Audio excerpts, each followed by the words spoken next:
La diaspora camerounaise en Allemagne, c'est une diaspora excellente, il faut qu'on le dise. La foire des idées, moi j'appelle ça aujourd'hui un salon business d'échange et de rencontre entre Camerounais de la diaspora en Allemagne. Ta partneriste là, elle vient de me débloquer un problème que je traîne depuis 2 ans avec un numéro. Donc, la culture est représentée par sa musique et par la gastronomie. Parce que tu ne peux pas rester dans ta chambre, Carly, et penser que tu vas pouvoir te développer ou développer tes idées tout seul. C'est impossible. Sachez qu'à la foire des idées, en fait, vous venez rencontrer des personnes qui ont déjà fait, qui ont déjà vécu et qui ont déjà traversé des épreuves que soit vous êtes en train de traverser, soit vous allez traverser. Depuis un certain temps, nous constatons qu'il y a une jeunesse de plus en plus ambitieuse qui s'éveille ici en Allemagne. Et aujourd'hui, j'ai l'honneur d'être avec Sorel Fudjo, qui est la promotrice de la foire des idées. Alors, Sorel, est-ce que tu peux te présenter rapidement, s'il te plaît? Oui, déjà, merci Carly de me donner cette plateforme pour m'exprimer. Je suis Sorel Fudjo, esprit libre et créatif. Je suis aussi la promotrice de la foire des idées, qui est un événement culturel et business organisé tous les ans ici en Allemagne. Je suis une passionnée de communication. J'ai toujours voulu faire du journalisme dans ma vie. Mais bon, écoute, je suis arrivée en Allemagne et puis j'ai fait ce que les gens font. J'ai fait des études d'ingénierie. Mais finalement, ma passion m'a toujours habitée. Je n'ai jamais pu lâcher. Du coup, j'ai créé une chaîne YouTube qui m'a amenée à rencontrer des talents et des profils. Et maintenant, j'ai décidé de montrer ces talents-là aussi à la communauté parce qu'on est vraiment nombreux et c'est d'où naît la foire des idées. C'est vraiment ça. Et puis, peut-être on aura l'occasion d'entrer en profondeur dans le concept tout au long de la discussion. Oui, bien sûr. C'est aussi l'objectif du jour parce que, comme dit, on va non seulement parler de la naissance de la foire des idées, mais aussi surtout ce qui nous attend cette année, cette édition qui aura donc lieu, je crois, le 5 septembre dans la ville de Cologne. Et ensuite, justement, en conclusion, j'aimerais aussi surtout savoir quelle est la vision sur le long terme parce que c'est un projet qui est encore assez jeune. Je pense qu'en tant que jeune femme dynamique, c'est aussi très inspirant d'avoir des profils comme ça sur cette page. Donc, moi aussi, je te remercie d'être là aujourd'hui. Et voilà, quoi, sans plus entendre, on va y aller. N'hésitez donc pas déjà à liker et à partager autour de vous si vous voulez plus de contenu du genre. Et c'est parti.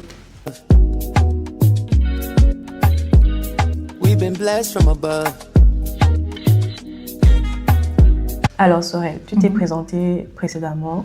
Là, maintenant, aujourd'hui, j'aimerais connaître déjà qu'est-ce que veut dire LFDI et pourquoi est-ce que LFDI existe, d'où est-ce que est venue cette idée et pourquoi est-ce que ça a été implémenté.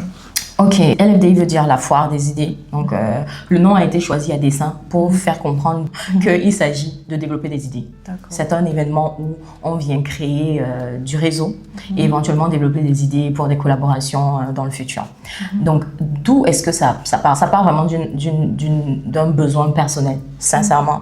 J'ai vraiment été égoïste sur ce coup-là parce que moi, depuis que je suis arrivée en Allemagne, j'ai passé mon temps à voyager, aller en France, aller dans d'autres pays pour rencontrer des esprits qui ressemblent aux miens, pour me retrouver dans des endroits où on parle le même langage, on a le même mindset.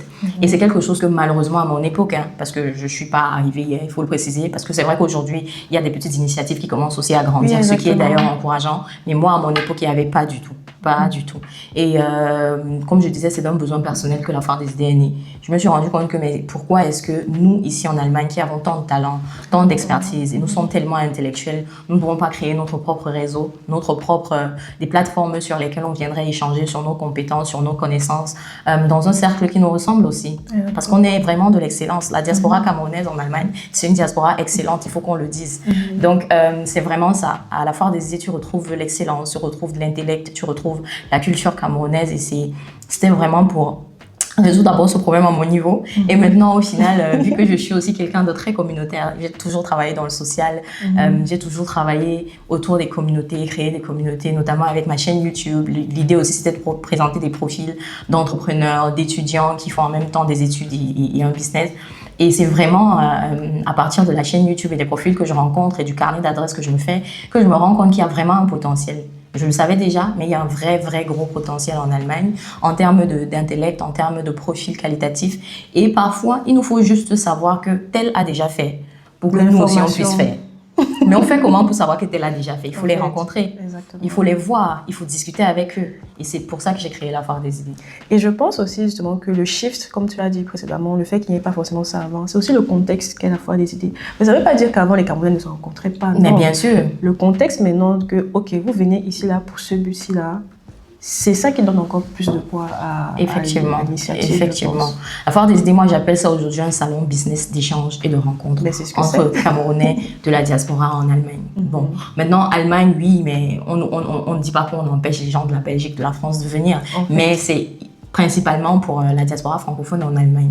Et on y retrouve des panels de discussion, des masterclass, des keynotes, et surtout très très important, parce que la gastronomie camerounaise le vaut bien. Il y a un moment gastronomique qui est pensé pour mettre en avant notre culture, nos saveurs et nos goûts. Oui, à la foire des idées, c'est vraiment un des piliers de l'événement, c'est la business culture. Donc la culture est représentée par sa musique et par la gastronomie. Et le business est représenté par les profils intellectuels. C'est ça la foire des idées. C'est vrai que ça fait vraiment envie. Comme dit, moi, quand je suis arrivée en Allemagne il y a déjà plus de 5 ans de cela. Et je pense que j'étais aussi dans cette vague où, bon, dans mes études et tout, j'étais très occupée, je ne sortais pas vraiment. Mais si je voulais sortir, ça devait être pour une bonne raison, pour gagner quelque chose. Parce que sortir, s'amuser, c'est bien, mais je ne peux pas prendre mon temps qui, à l'époque, était aussi tellement précieux pour peut-être aller juste à un endroit où j'ai l'impression, oui, je vais m'amuser, mais sans plus. Je gagne quoi? Parce que en dehors même, et je pense que beaucoup de mes abonnés le savent, en dehors de mon amour pour la médecine et tout, j'ai aussi ce côté entrepreneurial, ce côté où j'ai envie de découvrir, d'exploiter mon potentiel que tu as. Et pour moi, en fait, la foire des idées, à l'époque, je dois t'avouer quand même que pour moi, c'était très inspirant. Moi, je n'avais pas eu le temps ni l'occasion d'y arriver.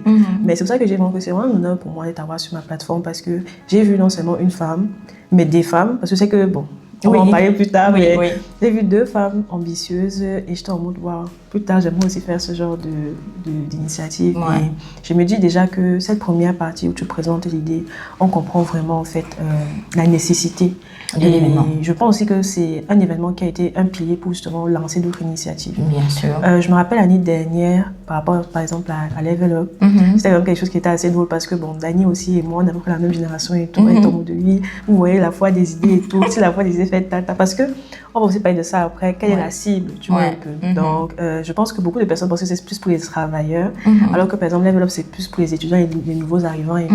Mais ce genre d'initiative qui naissent petit à petit en Allemagne, je trouve ça tellement, en fait ça ouvre vraiment des portes à tellement d'idées, à des personnes qui voient leur potentiel et qui arrivent à l'exploiter. Exactement. En tout cas, sans plus entendre, passons maintenant à la deuxième partie. Qu'est-ce que nous devons attendre cette édition? Ok, je vais donner un exemple. Parce que parfois, quand on dit tu vas voir ça, les gens ne comprennent pas, ils n'arrivent pas à s'imaginer ça par rapport à eux-mêmes. D'accord. À la foire des idées, à l'édition numéro 3, c'était à Berlin. Non, à Francfort, pardon. C'était à Francfort. Je me rappelle, il y a un profil, il y a un entrepreneur qui travaille dans le domaine de... en tout cas, il a une entreprise au Cameroun. Et on a eu un panel qui disait comment travailler, comment investir au Cameroun en étant en Allemagne. C'était le panel business de l'édition. Et donc, dans la salle, il a posé la question à savoir comment est-ce qu'on gère ses fournisseurs. Donc, lui, il avait un gros problème avec son entreprise parce qu'il était calé au niveau d'un fournisseur du côté, je ne sais pas si c'était de la Chine, je ne me rappelle plus très bien. Quelque part en Asie. En tout cas, quelque part en Asie. Il a posé une question concrète. L'une des panélistes, notamment Manouchka 237, si vous la connaissez, elle est aujourd'hui entre le Cameroun et l'Allemagne. Elle était sur ce panel-là. Elle lui a répondu et puis elle lui a dit « on se voit plus tard pour plus de détails ». Et je vous rassure que plus tard, c'est-à-dire dans le moment networking, ce moment dont je vous parlais, qui a lieu en fin de soirée quand on mange et puis on peut discuter, on peut s'échanger les contacts, il s'est rapproché de Manouchka concrètement et il a parlé avec elle de son problème de manière vraiment personnelle, quoi.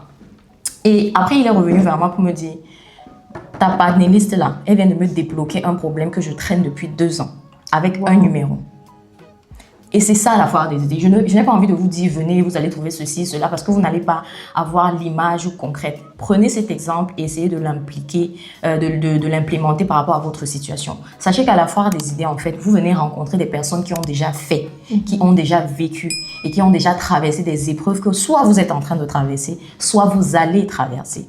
Et ça ne sert à rien de vous buter sur un problème que quelqu'un a déjà résolu auparavant. Ça, c'est clair. Venez rencontrer la personne et il vous donne le shortcut parce que vous allez perdre en temps, en énergie et même parfois en motivation. Exactement, parce que c'est ça le plus gros risque, le découragement. C'est ça. C'est difficile souvent de se relever d'un échec et d'avoir la force de persister, d'avoir la résilience nécessaire. Bien sûr. Et je pense vraiment que oui, ce côté où... C'est comme en fait, on devient une famille. Tu vois, par exemple, dans ta famille, tu as peut-être ta grande sœur qui lui a fait ça et te dit que mais ma oui, petite... c'est la vitamine B, comme on dit ici en Allemagne. Exactement. Venez chercher votre vitamine B à la foire des idées. C'est vraiment ce que nous on propose. C'est pour ça que l'un des points forts, et surtout même celui que moi je vends aux sponsors, c'est le networking. Parce que tu ne peux pas rester dans ta chambre, Carly, et penser que tu vas pouvoir te développer ou développer tes idées tout seul. C'est impossible. Peu importe à quelle communauté tu appartiens, peu importe dans quel pays tu te trouves, tu auras besoin d'une connexion, de quelqu'un qui connaît quelqu'un, qui a un numéro ou qui a déjà fait quelque chose. Et c'est ça qu'on propose à la foire des idées. Et qu'on ne vienne pas me dire que moi je suis étudiante, je ne sais pas encore ce que je vais faire. C'est aussi ce que tu viens chercher à la foire des idées, justement. Il y a plein de personnes qui ont commencé leur business en étant étudiants. Exactement. Et qui sont aujourd'hui totalement freelance parce qu'ils ont commencé peut-être plus tôt. Et ils ont fait des erreurs beaucoup plus tôt. Ils ont pu anticiper. Et ils ont pu anticiper. Donc en tant qu'étudiant, on a aussi tout intérêt à être à la foire des idées parce que forcément, on va plus ou moins voir son avenir, j'ai envie de dire. Donc vraiment, c'est les raisons pour lesquelles il faut venir à la foire des idées. Bon, maintenant, clairement que le manger... Le manger à la foire des idées, c'est excellent. On a des cuisiniers camerounais qui font un menu en 5 temps et vous êtes servi à table. C'est pas un buffet. La foire des idées, vous êtes assis. Il y a des serveurs qui vous ramènent le plat 1, le plat 2, le plat 3, le plat 4. Wow. Donc, il faut aussi qu'on apprenne à se sentir. C'est que le dress code doit être high. Mais bien sûr. Tout est pensé. Tout est pensé. C'est ça. Ah, j'adore, franchement. J'ai vu plusieurs panels, plusieurs masterclass et ça sera disponible sur le site internet, bien sûr. Je vous mettrai les liens en barre d'infos aussi pour les réservations des tickets dans tous les cas. Mais il y a un panel qui m'interpelle directement, le panel santé. Est-ce que quand même tu peux nous raconter pourquoi aujourd'hui, selon toi, parce que le sujet, c'est l'esthétique, la confiance en soi et un peu tout ça. Oui, tu connais mieux que moi. Oui, le panel santé, c'est esthétique et sexualité, quand les standards de beauté deviennent une obsession. Exactement. Et je pense que c'est une thématique vraiment, vraiment centrale, avec surtout l'ère des réseaux sociaux dans laquelle nous évoluons, l'ère de la comparaison, l'ère des standards. Exactement. Et pour moi, en fait, ça reste encore très tabou dans notre communauté. Parce qu'il y a beaucoup de sujets. Parce que souvent, il ne s'agit pas juste d'esthétisme, mais aussi de sexualité, comme tu en as parlé.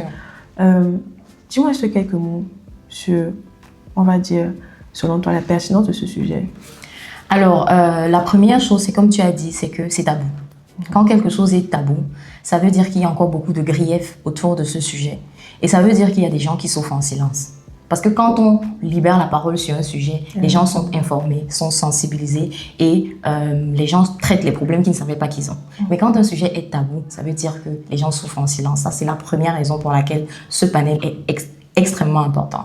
Et je sais que les gens souffrent en silence. Pourquoi? Parce que, une fois encore, je vais donner un exemple. Je faisais souvent Mais oui, j'en ai. Et c'est même l'une des raisons pour lesquelles j'ai choisi ce thème. Je faisais des débats en 2019, 2020, 2022 sur YouTube, sur ma chaîne. Donc, j'organisais des débats en live, j'invitais des gens et on discutait. Et une fois, on discutait justement de sexualité et j'ai reçu un message anonyme d'un internaute qui m'a dit, c'était un homme, il m'a dit avoir sa copine, lui a mis une pression vraiment incroyable au point de le quitter parce qu'apparemment il a un petit sexe. Et donc ce que lui il a choisi de faire, c'est acheter des produits d'une dame. Il m'avait envoyé même le nom de la dame ici en Allemagne. Vous pensez peut-être que ça existe qu'au Cameroun, en Afrique, mais ça existe ici. Une pommade. Exactement. Une pommade qu'il devait appliquer sur son sexe pour le faire grossir. Et il a acheté cette pommade et il a fait grossir son sexe. Sauf que ça n'a duré que l'instant d'un temps. Et il a perdu son érectibilité, je sais pas, érectabilité, enfin en tout cas il ne pouvait plus avoir d'érection. Et c'est au moment où il se rend compte qu'il ne peut plus avoir d'érection qu'il va vers un urologue ici en Allemagne, donc un spécialiste. Alors que c'est ce qu'il devait faire au départ. Et il avait d'abord qu'un propos pour aller chez l'urologue. Mais bon bref. Et arrivé chez l'urologue, il me dit que l'urologue a tout fait. Mais il lui a dit franchement, à part la miséricorde divine, tu as perdu ton érection, tu ne pourras plus l'avoir. Le produit que tu as appliqué est allé dans les veines de ceci, cela. Et en fait, le gars, quand il m'écrit une grosse lettre. Il était vraiment en larmes, mais c'est parce que le sujet était justement important pour lui qu'il a voulu témoigner en anonyme, bien évidemment. Pour un peu aussi sensibiliser. Pour sensibiliser sur le fait que ça existe ici en Allemagne, qu'il y a des gens qui vendent de ces produits-là, qui font des ravages sur la sexualité et sur la psychologie des personnes qui les consomment. C'est tellement important qu'on parle de ça avec des experts. C'est pour ça que sur le panel en question, on a une gynécologue, on a un médecin neurologue aussi, parce qu'il y a le côté psychologie, enfin quelqu'un qui travaille dans le domaine psychologie. Et on a aussi une esthéticienne, une personne qui travaille dans le domaine de la beauté. Et de la beauté et de l'esthétique là, et qui travaille aussi sur le côté mental avec la dépression et les burn-out, parce que tout ceci c'est un cheminement clair. C'est un cheminement clair et on va vite vers la dépression quand on est dans ces cas de figure là. Et on a aussi une dame qui elle travaille avec les plantes, donc elle c'est une naturopathe et justement elle a fait aussi du sujet de la sexualité et des plantes un sujet de prédilection pour elle. C'est vraiment un panel de haut calibre. Et ils sont expérimentés, ils ont des expériences concrètes qu'ils ont traitées. Et c'est ce qu'ils vont partager avec nous ce jour-là. Et ce qui est très important à noter, à la Foire des idées, on ne fait pas que des panels de discussion. Nos panels de discussion sont scindés en 2 phases. On a une première phase qui est la discussion entre les panélistes et la modératrice. Et la deuxième phase qui est un travail pratique. Donc, on ne veut pas de ces formats de conversation où le public a souvent l'impression d'écouter. Mais là, en deuxième partie, effectivement, en deuxième partie du panel, en fait, c'est le public qui travaille sur un travail pratique concret. Et on a 45 minutes pour ça. Et le travail pratique est suivi justement par les panélistes et après on fait une présentation et c'est comme ça qu'on finit. Donc moi franchement je pense que c'est un endroit où il faut être. Ce sont des sujets sur lesquels il faut s'intéresser. Même quand on est parent, c'est important de maîtriser ces choses-là pour pouvoir après avoir une éducation plus orientée pour ses enfants. Exactement. Voilà, donc c'est un peu ça le panel. Ah, Seigneur, j'ai les larmes aux yeux parce que on voit vraiment de tout ces derniers temps à l'hôpital. L'histoire même est chronique. Le nom, c'est même quoi? Diamant. C'est ça. Justement, ce diamant vient encore nous fait comprendre qu'on est vraiment dans ça. On doit en parler. En fait, et franchement, dernièrement, tu vois, parce que cette histoire-là, j'ai quand même pris la peine d'en parler sur ma page. Parce que dernièrement, il y a une Camerounaise, je crois, ou une sœur africaine à Lyon, en France, qui a eu à faire seulement des injections. C'est légal en France, tu vois, mais il y a une femme qui est décédée. Et du coup, ils ont arrêté la personne. La personne est maintenant en prison, tu vois. Parce qu'elle n'avait pas la formation nécessaire. Elle faisait ça de manière clandestine. C'est parce que c'est moins cher que voir l'hôpital, mais c'est un véritable réseau. Les gens, en fait, selon moi, usent des insecurities, comment je peux dire ça? Des complexes des différentes personnes pour un peu abuser d'elles. Bien sûr. Abuser de leur vulnérabilité et leur vendre un certain bonheur que malheureusement, elles n'auront pas. Ce vide que ces personnes ont ne sera pas comblé par ça. En transformant leur image. Pas du tout. Ça sera une couverture peut-être un peu plus douce à supporter, mais ça ne comblera pas ce vide profond. D'où l'importance aussi de parler de santé mentale. Exactement. Parce que ça part de en fait, tout part de l'intérieur. C'est un peu ça. En tout cas, comme dit... Ça, c'est ton panel préféré, tu as dit. c'est ce qui me concerne. Oui. En tout cas, comme dit, sur le site internet de la Foire des idées, voici une fois de plus le site internet qui s'affiche, le lien en barre d'infos. Vous avez l'occasion de voir justement ce qui nous attend cette année. C'est même déjà disponible sur le site. Réservez déjà aussi vos tickets. Alors, justement, qu'on ne conclut, on va dire, en passant maintenant à la dernière petite de cette vidéo. Oui. Sorel, on voit que cette idée est née d'une envie personnelle, mais qui aujourd'hui sert à la communauté. Quelle est la vision sur le long terme? Alors, la vision sur le long terme, vraiment, j'ai une grosse vision. Comme je l'ai dit, je suis une passionnée, je suis une rêveuse et je pense que quand on se donne les moyens, on peut atteindre tous ces objectifs. Alors déjà, la première vision, premier terme, c'est que la Foire des idées puisse être financée par des organismes qui, je vais réussir à finalement bien draguer, et qui vont faire que le poids financier de ça ne pèse plus sur mon dos parce que c'est quand même assez lourd. Donc la première vision vraiment sur le court terme, c'est d'être accompagné par de grands organismes qui peuvent aider à porter le projet financièrement. Et qu'ils aient aussi la vision. Exactement. Justement, qui vont épouser la vision et qui vont comprendre la nécessité d'une plateforme comme ça ici en Allemagne, épouser la vision et donc soutenir financièrement le projet pour que aussi finalement, derrière, les tickets puissent être beaucoup plus accessibles, n'est-ce pas?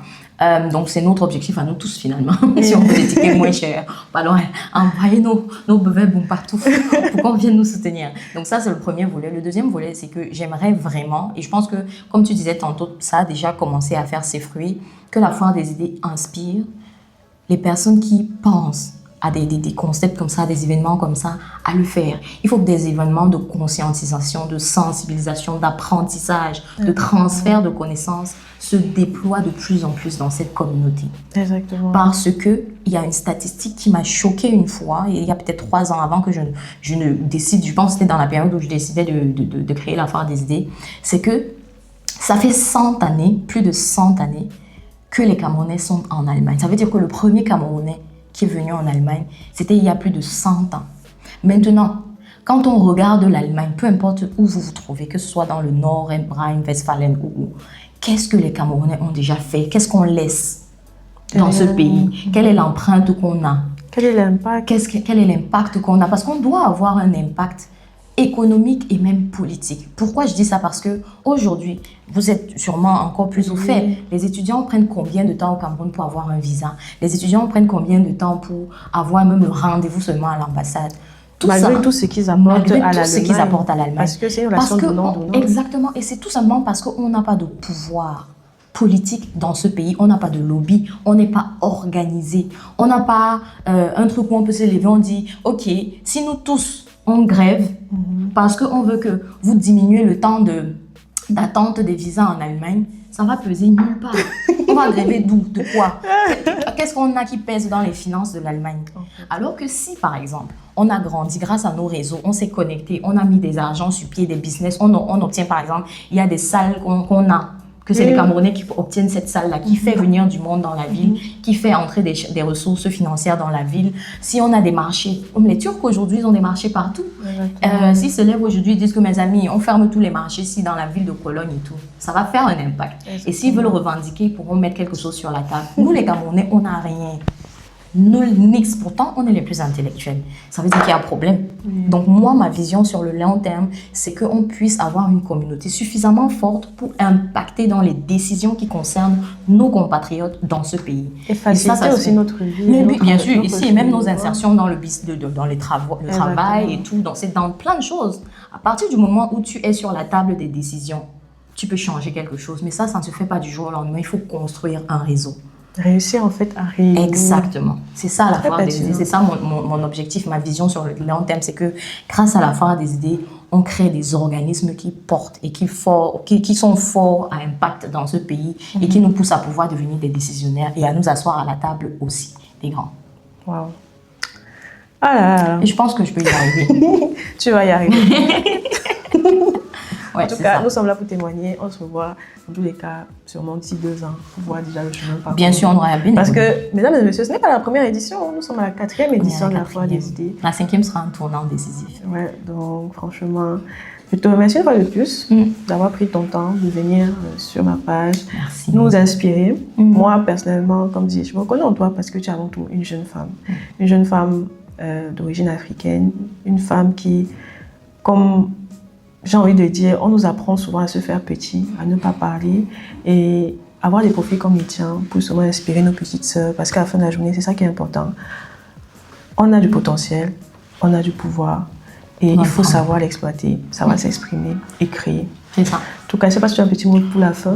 Merci beaucoup, Carly. Merci, comme je disais tantôt au début, merci pour la plateforme. Merci de me permettre de m'exprimer.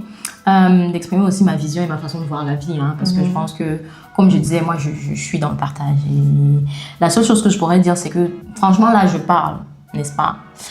Si vous voulez un peu savoir ce qu'on a déjà fait, je vous invite à aller sur notre site www.lfdi.site. Si vous êtes convaincu à minima de ce que vous voyez sur le site, parce que toutes nos éditions précédentes sont sur notre site internet, venez le 5 septembre à Cologne. Vous serez encore plus convertis et vous allez, si la foire des idées c'est une religion, vous allez vous allez vraiment nous prêter allégeance. Moi, c'est ce que je vous garantis parce qu'on ne fait pas dans la dentelle. On ne fait vraiment pas dans la dentelle. Moi, ce qui m'intéresse, c'est la job. Oui, on travaille avec une équipe acharnée, on travaille bien et on fait en sorte que toutes les personnes qui viennent à la foire des idées trouvent l'expérience enrichissante et particulièrement impactante. Moi, c'est ce que je vous conseille et c'est ce que je vous recommande. Le reste, c'est là-bas, on va voir. De toute façon, je serai présente à voir l'idée cette année. Donc, c'est ça. Juste l'occasion de vous partager les backstage. Et voilà quoi. On se donne déjà à la fin de cette vidéo. Merci encore de liker, de partager au maximum et aussi surtout vous abonner aussi aux différents canaux de la foire des idées. Et voilà quoi. On se voit la prochaine. Allez, bisous. Bye bye. Bye bye.